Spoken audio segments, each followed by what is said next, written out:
The next question, the member for Don Valley West. Thank you very much, Mr. Speaker, and my question is for the Minister of Education. I'm asking this question, of course, in my capacity as a politician, but I'm also asking it as a mother and a grandmother who is extremely worried about the well-being of children and educators of this province. There's an enormous amount of debate, and we've heard some of it this morning around the reopening of schools, and a common thread throughout that debate is that everyone wants a full return to school, but not if the safety of children and school staff are at risk. I've heard government members say that. What is missing from the debate is a thoughtful proposal from the government on how those two might be reconciled. I'm hearing from constituents, parents who are worried sick that their children will not be supported in September.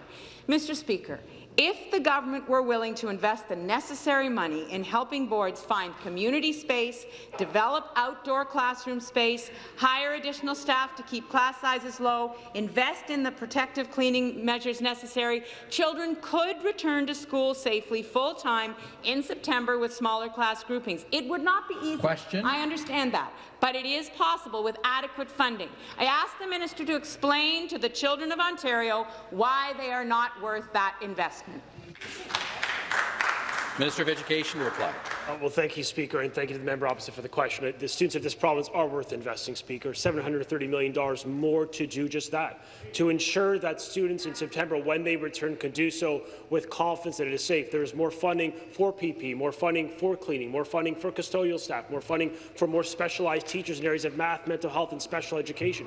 That is the reality, Speaker, because we acknowledge it is going to be increasingly difficult for school boards to operationalize these plans given the risk. We also know, Speaker, and I appreciate the member opposite has acknowledged that the unknown of September, that we must be preparing and planning for all circumstances that may manifest the province. As we look globally into other jurisdictions that have reopened schools, they have seen challenges, in France as well.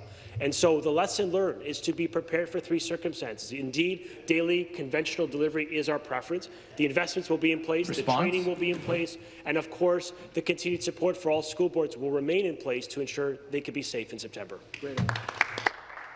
Supplementary question. Mr. Speaker, that's very encouraging, but the trouble is we're not seeing the hiring that needs to be done. We're not seeing the planning that would need to be done. It's the middle of July. School starts the first week in September.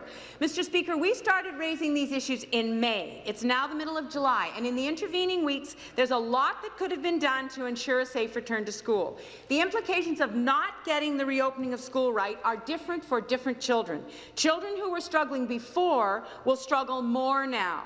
The inequities that exist among kids have been laid bare and exacerbated by the pandemic. Schools need more support in order to be able to address those inequities. Most of the money that the minister has announced is money that was already going to schools. There's a little bit of new money, but most of it is a re-announcement of money that was already going. That's not good enough, Mr. Speaker. Mr. Speaker, there is no successful economic recovery without the health and well-being of the 2 million students in Ontario and their families. Question. I ask the minister again why he is not working with teachers and their unions, support staff, administrators, school trustees, parents, students, and medical health professionals to determine the investments needed to provide for a safe, healthy, full school reopening this fall.